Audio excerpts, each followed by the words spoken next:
Hello વિદ્યાર્થી મિત્રો, આજે આપણે જોવાનું છે ધોરણ 10નું ચેપ્ટર પહેલું વાસ્તવિક સંખ્યાઓનો સ્વાધ્યાય 1.1નો પહેલો દાખલો. બરાબર, એમાં તમને શું કહેવા માંગીએ? નીચેની દરેક સંખ્યાને તેના અવિભાજ્ય અવયવોના ગુણાકાર સ્વરૂપે દર્શાવવાના છે. બરાબર, તો પેલું આપણે જોઈએ કેટલા છે? 140.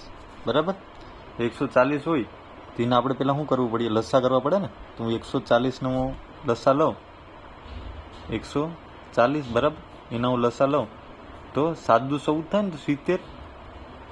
હા કે ને? પછી 70, 35 દુ 70. હવે કેવી રીતે ભાગ હાલશે? તો 5 7 35 ને 7 એકુ 7. તને અવયવ તમને શું મળ્યા? 2 1 2. અહીં લખ નાખીએ પેલા 2 ગુણ્યા 2 ગુણ્યા 5 ગુણ્યા 7. તો 2 કેટલી ઘાત છે? 2 ઘાત થશે, ગુણ્યા 5 ગુણ્યા 7. આ તમારું શું થઈ ગયું? જવાબ થઈ ગયો. મળી ગયો અવિભાજ્ય અવયવોના ગુણાકાર સ્વરૂપે આપણે દર્શાવી લીધો. બરાબર, બીજું જોઈએ શું છે તમારે એમાં? 156. રેડી? હવે 156નો આપણે લસા લેવો પડશે. તો 156. રેડી? કેવી રીતે ભાગ હાલશે ભાઈ? તો પેલા 2 થી હકાવવાનો. તો 156 ક્યારે આવે? 78 દુ 156. રેડી? બીજું તો કે ભાઈ 39 દુ 78. 39 13 તેરી 39 થાય. હવે કેવી રીતે હાલશે? 13 ના કંઈ ભાગ ના પડે તો 13 એકુ 13. તો આપણે મળે હું 2 ગુણ્યા 2 ગુણ્યા 3 ગુણ્યા 13. તો જવાબ શું મળે? 2 ની 2 ઘાત ગુણ્યા 3 ગુણ્યા 13. આ તમારો શું થઈ ગયો? જવાબ થઈ ગયો. રેડી છે ઈજી. હવે ત્રીજું જોઈએ આપણે. કેટલું છે? 38 25. રેડી? તો આપણે 38 25નો લસા કાઢવો પડશે. તો હું અહીં કાઢું. બરાબર, 38 25. બરાબર,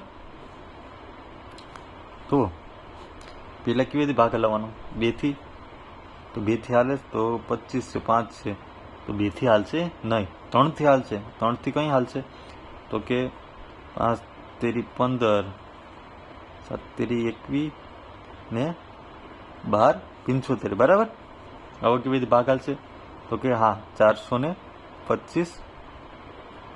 હવે 425માં હા 5 છે ને, તો 5 85. બરાબર, હવે 85 ના કોની યારે ભાગ હાલશે? તો કે 17 5 85. 17 ના કોઈ ભાગ પડે તો કે 17 એકુ 17. તો તમને મેળા હું 3 ગુણ્યા 3 ગુણ્યા 5 ગુણ્યા 5 ગુણ્યા 17. રેડી? તો તમને જવાબ શું મળશે? 3 ની 2 ઘાત ગુણ્યા 5 ની 2 ઘાત ગુણ્યા 17. આ તમારો શું થઈ ગયો? આન્સર થઈ ગયો. હવે ચોથો દાખલો જોઈએ. કેટલા છે? 5005. રેડી? એનો હું લસા હું આવી લઉં 5005. પેલા કેવી ચાલશે? 2 થી. તો કે નહીં હાલશે, ડાયરેક્ટ 5 થી ચાલશે ને. તો 5 1001. હવે કેવી ચાલશે? તો કે 5 6 થી બી નહીં હાલશે, 7 થી હાલશે 143. રેડી? હવે કેવી રીતે ભાગ હાલશે ભાઈ? 13 ગુણ્યા 11 143 થાય. 13 ના કોઈ ભાગ પડશે નહીં, તો 13 એકુ 13.